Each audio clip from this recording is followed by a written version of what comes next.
후려쳐서 배를 주문하는 거, 이 언제적 얘기일까요? 2008년 금융위기 이후에 저가 수주가 계속 만발이 되면서 이 출혈 경쟁이 심해져 법정 관리까지 가고 그랬던 때가 있었죠.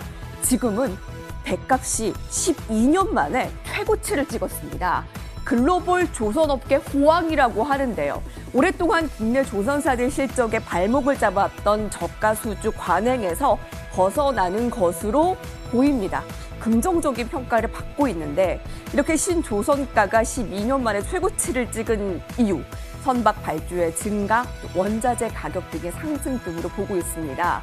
조선업계에서는 저가 수주의 관행에서 벗어날 것으로 기대를 하고 있는데 이미 올해 초에 2, 3년의 일감을 다 확보한 것으로 보입니다. 자, 그래서 이 조선사들은 오히려 일감을 고를 수 있는 성장성을 확보한 것으로 해석할 수 있다는데요. 자, 조선업계의 주가 흐름 그렇게 호락호락하지는 않습니다. 살펴보겠습니다.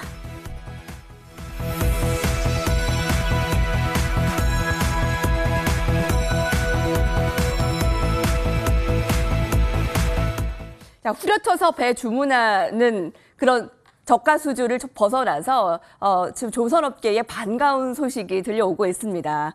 수주분의 내년에 실적을 지금 반영을 해서 지금이 지금 타점이다. 어떻게 보세요? 먼저 서동구 위원님께 질문을 드릴게요. 결론적으로 말씀드리면은 이제부터는 내년을 대비해서 조선업종 관심을 가져야 된다. 뭐 타짜는 제가 아닙니다만은 매수할 시점이 됐다. 또 그동안 우리가 이제 항상 그 주가를 강아지와 주인의 관계라고 얘기를 많이 합니다. 조선업종들이 올해 초부터 좋은 수주 실적들이 나오면서 상당히 앞서가면서 달려왔었죠. 그런데 1분기, 2분기 실적들을 보니까 견디기가 너무 힘든 거예요. 계속 적자가 지속이 되고 있고 결국은 강아지가 주인과 너무 떨어져 있었다는 얘기죠. 이런 측면에서 이제 주인 곁에 다가왔습니다. 그런데 의미 있는 것이 바로 현대중공업을 중심으로 해서 일단 대장주인 형이 3분기에 흑자 전환을 했다라는 이런 소식들. 거기에 이제 상당히 그 중요한 것이요. 기존에 뭐 컨테이너선이라든가 벌크선이라든가 이런 것도 중요하지만은 LNG선이라든가 그리고 또 석유화학 제품들을 운반해주는 탱커선 이런 쪽들의 수주 단가도 올라가고 있고 그리고 내년에 발주가 대기하고 있다라는 이러한 소식들 그리고 올해 수주 받았던 것들 작년 하반기부터 수주 받았던 것들이 이제 본격적으로 내년부터 어떤 일종의 기성고라든가 이런 부분이 반영이 되면서 분기별 흑자로 전환될 가능성이 상당히 높다라는 것이 이제 하방을 잡아주는 계기가 되지 않겠느냐 이렇게 말씀을 좀 드릴 수가 있습니다. 또 하나 이렇게 어떤 성과라든가 이런 부분이 계속 높아지는 가장 큰 이유가 뭐냐.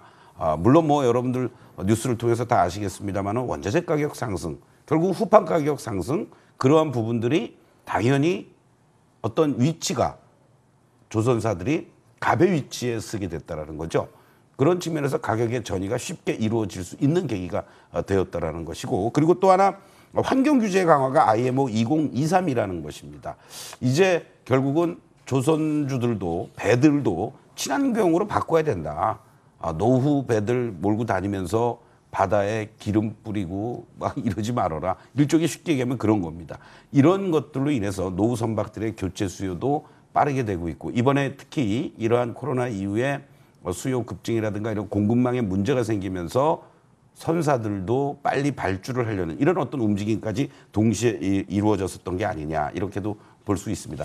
물론 어떤 면에서는 너무 가파르게 성과가 올라가면 발주 자체를 또 지연시킬 수 있는 그런 리스크도 있다. 이렇게도 이제 볼 수가 있겠지만은 이후에 어쨌든 가격 협상력인 측면에서 우위에 있는 이런 조선사들의 어떤 수주라든가 그리고 또 실적 개선은 내년 상반기부터 본격화될 가능성이 높기 때문에 여러분들 조선업종 내년 상반기를 겨냥해서라도 단기적으로 이제 서서히 매수의 관점으로 접근해도 좋겠다. 이렇게 말씀드리겠습니다. 수주 목표를 초과 달성하면서 조선사들이 가격 협상력을 쥐게 됐고 일감을 골라받는 상황에 이제 갑의 위치에 선 상황에서 이제 좀 더 주가 상승을 노려볼 만한 내년을 위해서 저 조선주들을 바라봐도 되겠다라는 오늘 앵커의눈 기사를 통해서 서동구 의원님의 뷰를 살펴볼 수 있었습니다. 혹시 조선사들을 보유하고 있는 매매 보유자들에게도